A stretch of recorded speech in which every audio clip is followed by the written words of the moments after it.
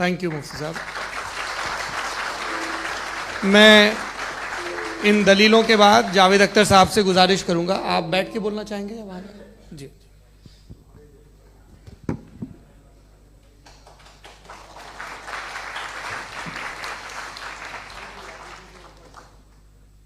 پہلے تو میں مفتی صاحب کو ایک اچھی خبر دینا چاہوں گا کہ میری نالج سائنس کے بارے میں بڑی معمولی ہے, تو آپ فکر نہ کریں اس کی, لیکن کچھ کامن سینس ہے مجھ میں.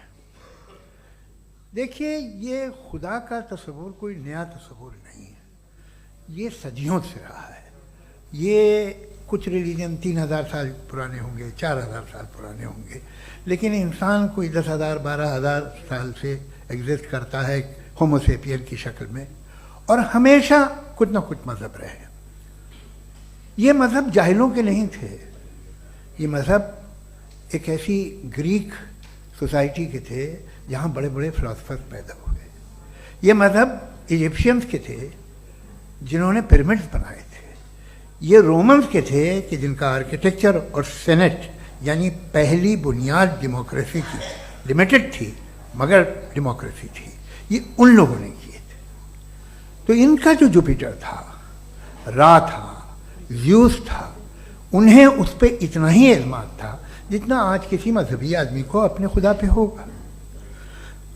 کرسچینٹی آنے سے پہلے یورپ میں ایک مذہب تھا جرمینک ریلیجن. اس کا ایک خدا تھا, اس کی ایک بیوی تھی, اس کے 2 بیٹے تھے, ایک بیٹی تھی. پھر جرمنی میں جب یورپ میں کرسچینٹی آئی تو وہ خدا, اس کی بیوی اور پورے خاندان چلا گیا. تو اگر ہم ہسٹری دیکھیں تو خدا جو ہیں وہ زیادہ تر فانی ہیں, وہ ہمیشہ رہے نہیں. اور وہ جو لوگ انہیں مانتے تھے ان کو آپ کہیں وہ تو جاہل تھے, انہیں تو کچھ پتہ ہی نہیں تھا. ایسا نہیں ہے, وہ اپنے وقت میں بڑے قابل لوگ تھے اور اپنے وقت میں انہوں نے بڑے بڑے کام کیے ہیں. فلاسفرز تھے, سائنٹسٹ تھے, لیکن ان کا مذہب کہاں گیا, ان کے خدا کہاں گئے؟ آج جو خدا ہیں دنیا میں لوگ انہیں مانتے ہیں. آپ کو کیا معلوم کہ کتنے برسوں کے بعد کیا ہونے والا ہے؟ ہم یورپ میں دیکھتے ہیں تو چرچ خالی ہیں. تو وقت کے ساتھ چیزیں بدلتی ہیں. جہاں تک اس کا تعلق ہے مذہبوں کا, ہر مذہب آپ سے ایک چیز مانگتا ہے, فیتھ. یہ فیتھ کیا چیز ہوتی ہے؟ What is the difference between faith and belief? یہ تو بہت ہی احمقانہ بات ہوگی کہ کوئی آدمی کہے صاحب اگر خدا ہے تو مجھے دکھائیے. یہ تو جاہلانہ بات ہوئی. میں نے تو نارتھ پول نہیں دیکھا ہے, مگر میں مانتا ہوں کہ نارتھ پول ہے. میں کیوں مانتا ہوں؟ اس لیے کہ اگر یہ دنیا راؤنڈ ہے تو اس کا کوئی ٹاپ ہوگا. کچھ لوگ ہیں جو وہاں گئے بھی ہیں, کامن سینس کہتا ہے کہ ایسا ہوگا, ثبوت ہے, گواہ ہے, ریزن ہے. تو یہ میرا فیتھ نہیں ہے. تو فیتھ میں اور بلیف میں ڈفرنس کیا ہے؟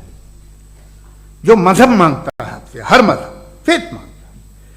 فیتھ کا مطلب یہ ہے کہ نہ کوئی گواہ ہو, نہ کوئی ثبوت ہو, نہ کوئی ریشنل ہو, نہ کوئی لاجک ہو, نہ کوئی پروف ہو, مگر تم ایک بات کو مانو.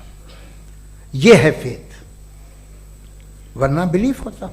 اگر اس میں کچھ بھی ثبوت ہوتے, گواہ ہوتے, تو پھر اسے آپ بلیف کہتے. جیسے میرا بلیف ہے کہ نارتھ پول ہے, میرا فیتھ تھوڑی ہے. فیتھ ان تمام شرطوں کو رد کرتا ہے. تو پھر اسٹوپیڈیٹی کیا ہے؟ اگر میں ایک بات ایسی مانوں جس کی نہ کوئی لاجک ہے, نہ کوئی ریشنل ہے, نہ کوئی پروف ہے, نہ کوئی گواہ ہے,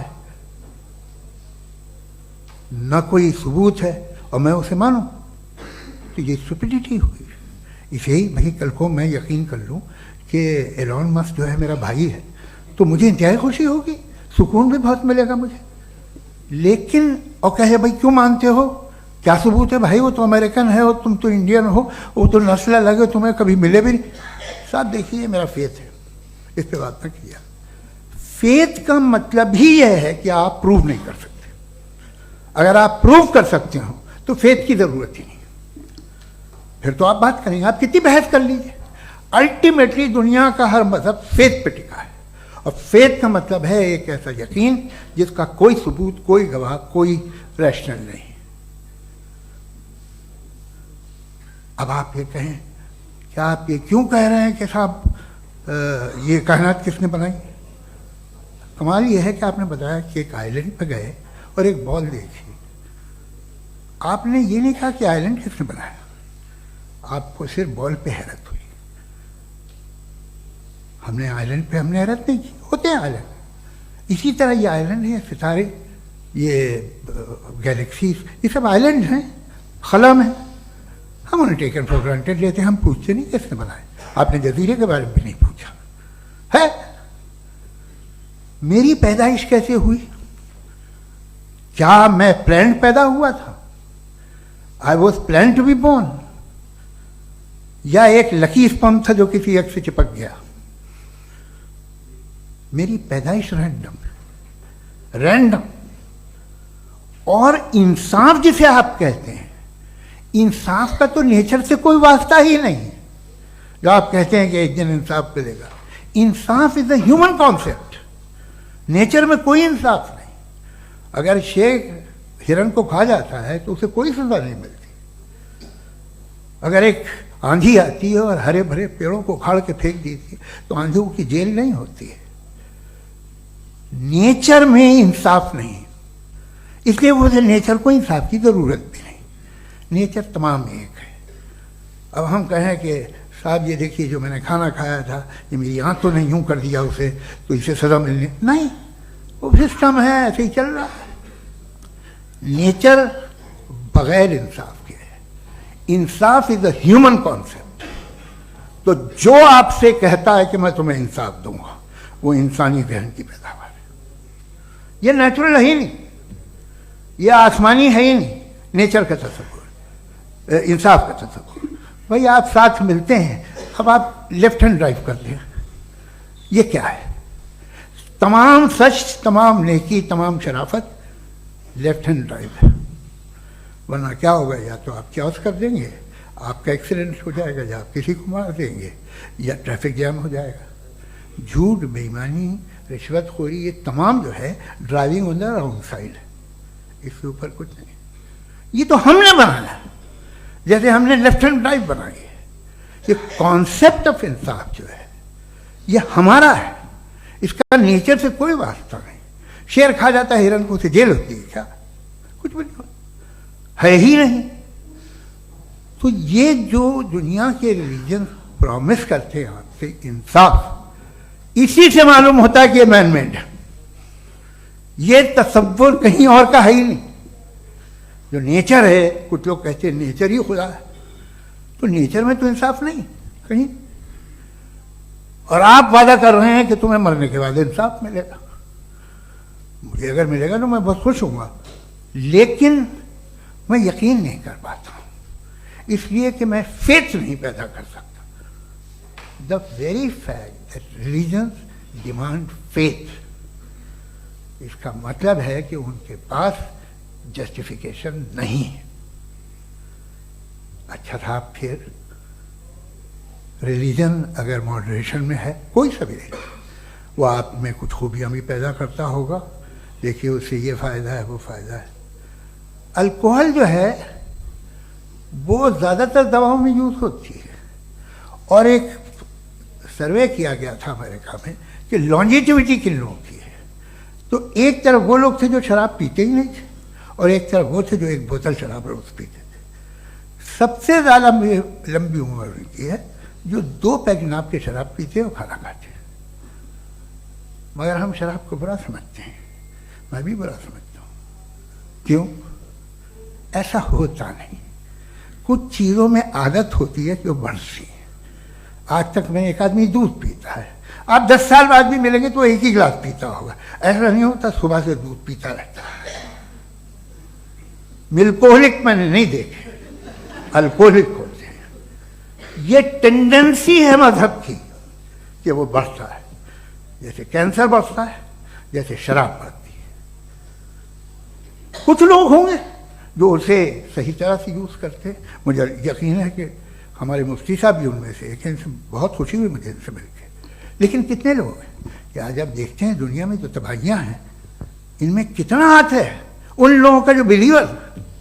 کہتے تھا مذہب یہ نہیں کہتا، نہ کہتا ہوگا، مگر جب یہ مذہب پیتے ہیں تو ایسے بہیو کرتے ہیں.